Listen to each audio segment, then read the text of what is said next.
चलिए आगे बढ़ते हैं। कांग्रेस ने लोकसभा चुनाव के लिए बाकी बची सीटों पर उम्मीदवार तय कर लिए हैं। प्रदेश प्रभारी दीपक बावरिया ने कहा कि कुछ सीटों पर फैसला कांग्रेस अध्यक्ष को करना है।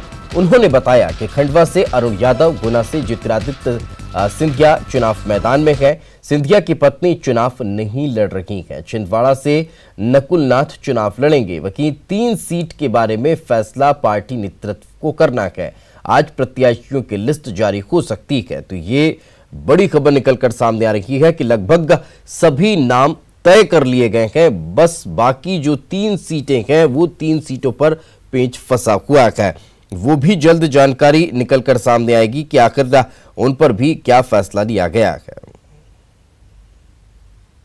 कांग्रेस की सीईसी बैठक खत्म हो गई है और मध्य प्रदेश को लेकर क्या चर्चा हुई, मेरे साथ बात करने के लिए मध्य प्रदेश के प्रभारी दीपक बावरिया। सर, आज सीईसी क्या लेके आज फाइनल हो जाएगा नाम, क्या हुआ कुछ final? By and large final हो गया है। फेज 3 और फेज की कुछ सीटों के लिए डिसीजन जरूर से पेंडिंग है, 2-3 सीटों के लिए 3-4। अल्टीमेटली कांग्रेस अध्यक्ष की और सीईसी की अनुमति मिलने के बाद सबकी घोषणा कर दी जाएगी। जो मध्य प्रदेश पे फेज 4 और 5 में जो सीटें हैं उसकी घोषणा कल शाम तक सब हो जाएगी, ऐसी उम्मीद है। सर, कुछ अंदाजा ऐसा कितनी सीटों पे फाइनल हो गया है? 26 पर फाइनल हो गया है।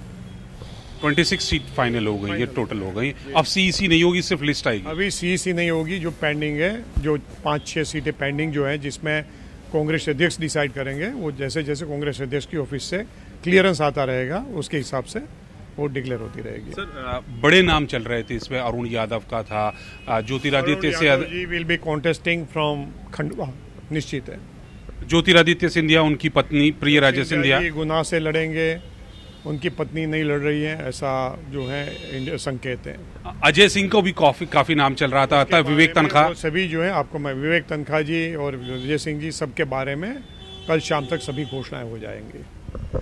तो दीपक बावरिया साहब ने कह दिया कि 26 सीटों पर फैसला हो गया है। कुल 2 या 3 सीटें रह गई हैं जिन पर फैसला होना बाकी है। इसमें उन्होंने ये भी साफ कर दिया कि अरुण यादव खंडवा से लड़ेंगे, ज्योतिरादित्य सिंधिया गुना से चुनाव लड़ रहे हैं, उनकी पत्नी चुनाव नहीं लड़ रही हैं। कैमरा पर्सन दीपक के साथ नई दिल्ली से अशरफ काज़मी, न्यूज़। तो और ज्यादा जानकारी के साथ हमारी सहयोगी सोनिया हमारे साथ जुड़ चुकी हैं। सोनिया, किस तरह की हलचल अब राजधानी भोपाल में देखने को मिल रही है, क्योंकि इंतजार अब लगभग खत्म होने वाला है?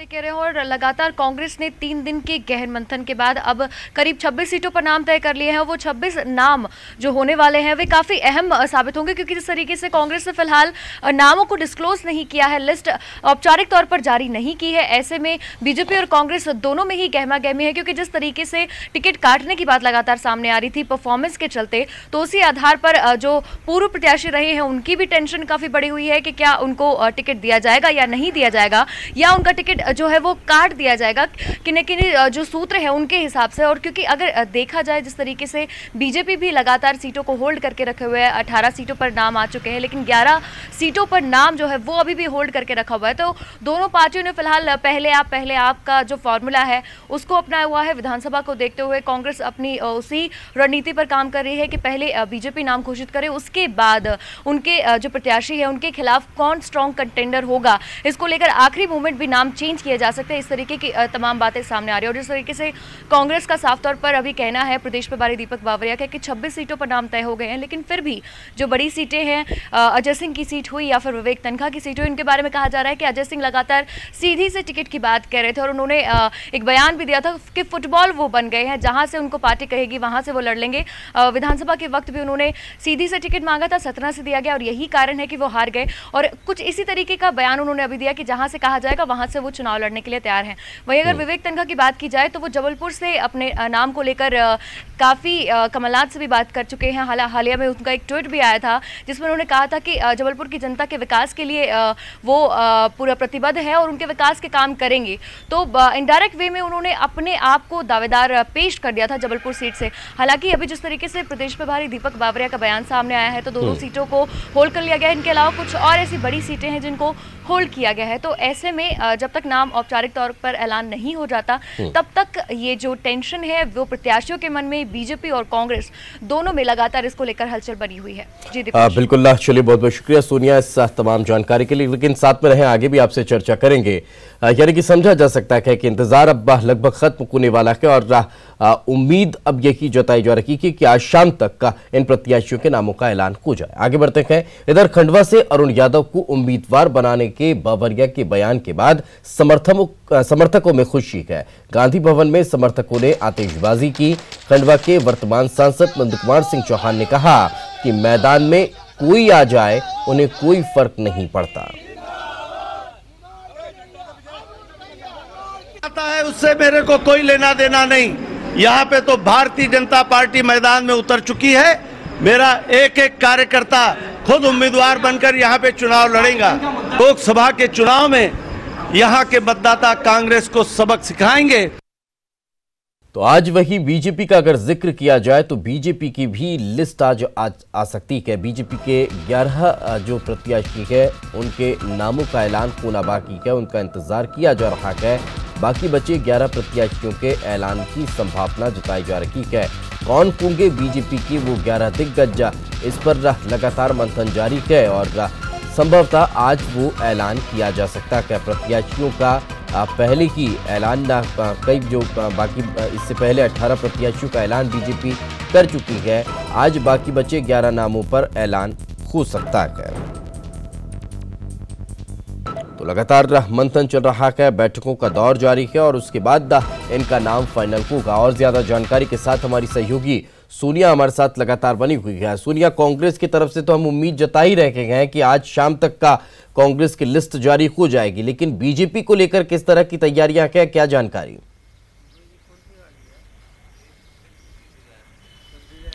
जो बिल्कुल दीपेश, अगर बीजेपी की बात करें तो बीजेपी अब तक 18 प्रत्याशी घोषित कर चुके हैं, लेकिन बड़ी बात यह है कि अब तक भी जो बड़ी सीटें हैं कुछ उनको होल्ड करके रखा हुआ है, जिसमें इंदौर की सीट भी शामिल है, विदिशा की सीट भी शामिल है। इंदौर से सुमित्रा महाजन जो कि लोकसभा स्पीकर है वो वहां से 8 बार की सांसद रही हैं, उनके साथ ही सुषमा स्वराज विदिशा से हैं। तो ऐसे में बड़ी सीटों को जिस तरीके से बीजेपी ने होल्ड करके रखा हुआ है, तो ऐसे में कई तरीके की रणनीति वो साफ तौर पर सामने आ रही है कि बीजेपी बड़ी सीटों को लेकर जिस तरीके से लगातार बात चल रही थी, क्योंकि अगर 75 के एज का फॉर्मूला लगा दिया जाए तो ताई का टिकट कितना संभव माना जा रहा है, और जिससे कई प्रोग्रामों में उनकी नाराजगी भी देखने को मिल रही है साफ तौर पर। तो उसके बाद बीजेपी में लगातार मंथन चल रहा है कि किस तरीके से जो बड़े नेता हैं उनकी नाराजगी को भी दूर किया जाए और जो टिकट है उसका बंटवारा सही तरीके से किया जाए, क्योंकि करीब ये सीटें वो हैं जो बीजेपी का गढ़ कही जाती हैं, चाहे इंदौर की बात करें चाहे विदिशा की बात करें।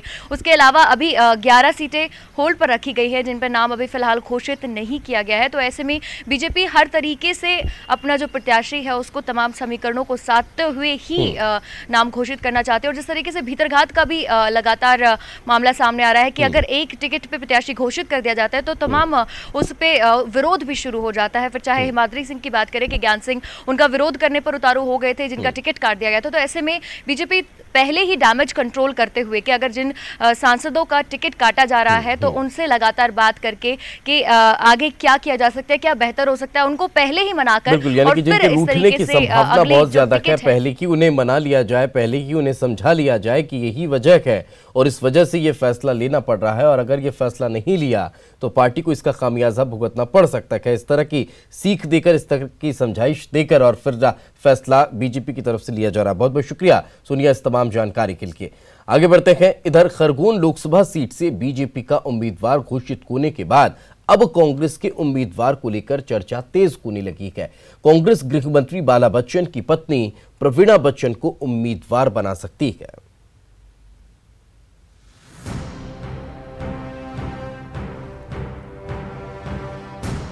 मोदी लहर में 2014 में बीजेपी के सुभाष पटेल खरगोन सीट 2,57,879 रिकॉर्ड मतों से चुनाव जीते थे, लेकिन इस बार स्थानीय स्तर पर नाराजगी की वजह से पार्टी ने उनका टिकट काट दिया है और गजेंद्र पटेल को चुनावी मैदान में उतारा है।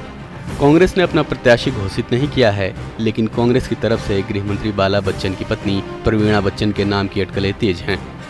प्रवीणा बच्चन को टिकट क्यों मिल सकता है, ये भी समझ लेते हैं। क्यों मिल सकता है प्रवीणा बच्चन को टिकट? संसदीय क्षेत्र में कोई दमदार प्रत्याशी नहीं है। स्थानीय स्तर पर नेताओं का समर्थन मिल रहा है। पहली महिला प्रत्याशी के तौर पर जनता को संदेश देने की कोशिश। गृह मंत्री बाला बच्चन की पत्नी होने का फायदा। बाला बच्चन की खरगोन बड़वानी जिले में अच्छी पकड़। प्रवीणा बच्चन के अलावा खरगोन जिला पंचायत अध्यक्ष कमला केदार डावर और भीकन गांव विधानसभा से 2 बार की विधायक रह चुकी झूमा सोलंकी ने भी दावेदारी ठोकी है। हालांकि अब बताया जा रहा है कि दोनों ही दावेदारों ने पार्टी नेतृत्व के सामने प्रवीणा बच्चन का समर्थन किया है। इस संसदीय क्षेत्र में आने वाली 8 विधानसभा में से 6 कांग्रेस, 1 बीजेपी और 1 बसपा के पास है। इस लोकसभा क्षेत्र में गृह मंत्री सहित 3 मंत्री हैं। यहाँ पर कांग्रेस मजबूत स्थिति में बताई जा रही है, लेकिन बीजेपी इस सीट पर प्रवीणा बच्चन को टिकट दिए जाने की चर्चा को लेकर कांग्रेस पर वंशवाद का आरोप लगा रही है। नहीं, देखिए, कांग्रेस पार्टी हमेशा गुण दोष के आधार पर ही टिकट देती है। हमने 4 सर्वे कराए हैं। उन 4 सर्वों के आधार पर जिन लोगों के नाम निकल के आए हैं उन्हीं को टिकट मिलेगा। कांग्रेस में केवल नेताओं की पत्नियों के नाम मालवा निमाड़ में तेजी से चल रहे हैं। इंदौर में श्रीमान जीतू पटवारी जी की धर्मपत्नी जी का नाम, वहाँ खरगोन में श्री बाला बच्चन जी की धर्मपत्नी का नाम, ये लगातार चर्चाओं में है। सबने देखे हैं, मांग हो रही है बाकायदा इनके बारे में। इसका मतलब है कि वहाँ वंशवाद जोरों पर है। केवल और केवल बेटा बेटी या पत्नी को टिकट दिलाने की जुगत में कांग्रेस के नेता, सरकार के या मंत्री लगे हुए हैं। खरगोन सीट पर इस बार मुकाबला बड़ा रोचक होने वाला है। बीजेपी की तरफ से गजेंद्र पटेल नया चेहरा जरूर हैं, लेकिन उनकी पकड़ आदिवासी वोट बैंक के बीच मजबूत है। कांग्रेस प्रवीणा बच्चन को अपना उम्मीदवार बनाती है तो कांटे की टक्कर देखने को मिलेगी। मनोज राठौर, न्यूज़ 18, भोपाल।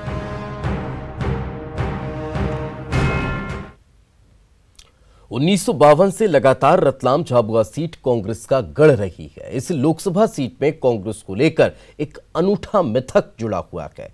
इस लोकसभा सीट में एक विधानसभा सीट ऐसी भी है जिसमें कांग्रेस कभी भी बीजेपी से बढ़त नहीं ले पाई है।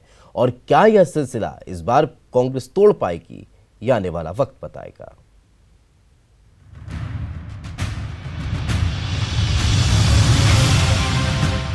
कहा जाता है क्रिकेट और राजनीति के पिच पर सब कुछ मुमकिन है, कोई भी रिकॉर्ड सुरक्षित नहीं है।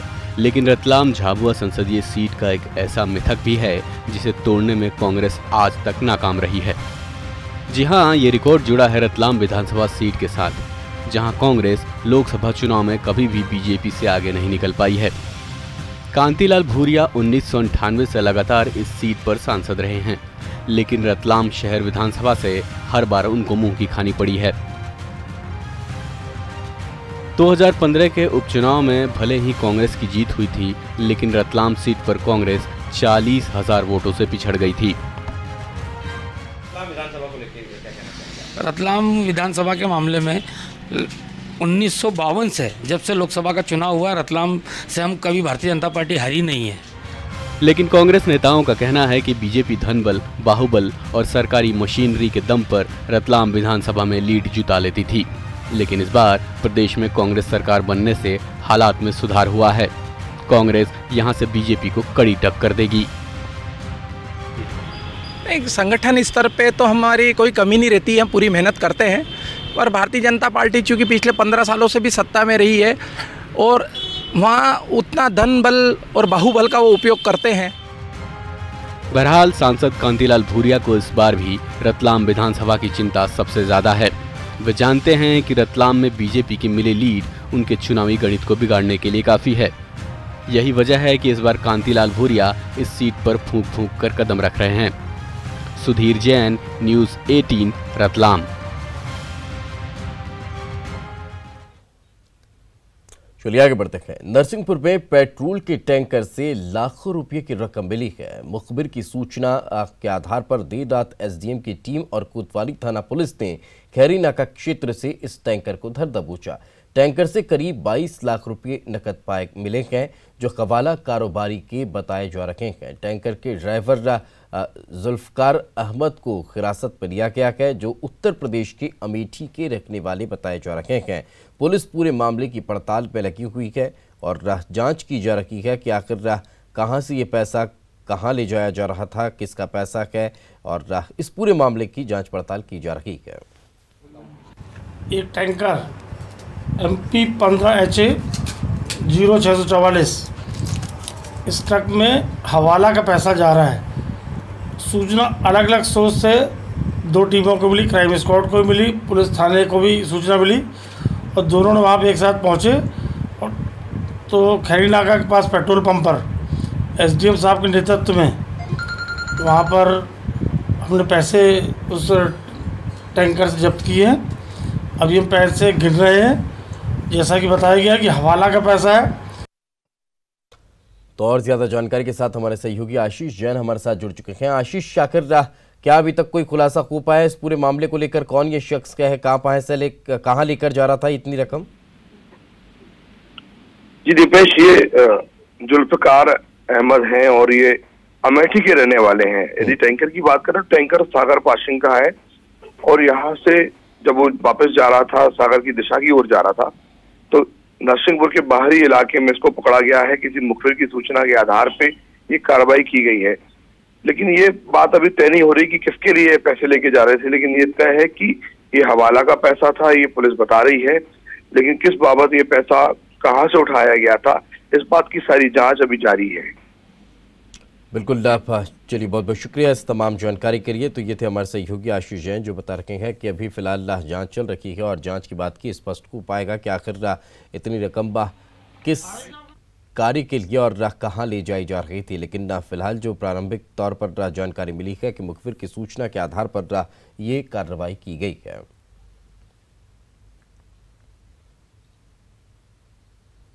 आगे बढ़ते हैं। बीएसपी ने एमपी के लिए 12 उम्मीदवारों का ऐलान कर दिया है। मुरैना से लखन सिंह कुशवाहा, गुना से लोकेंद्र सिंह धाकड़, सतना से अच्छीलाल कुशवाहा तो रीवा से विकास पटेल को टिकट दिया गया है। वहीं सीधी से रामलाल पनिका, छिंदवाड़ा से ज्ञानेश्वर गजभिये, बालाघाट से राम कुमार नागपुरे को टिकट मिला है। तो वहीं जबलपुर से रामराजा राम, खंडवा से नंदकिशोर धाड़े को बीएसपी की तरफ से उम्मीदवार बनाया गया है। तो ये वो नाम है बीएसपी के जो लोकसभा का चुनाव लड़ने जा रहे हैं।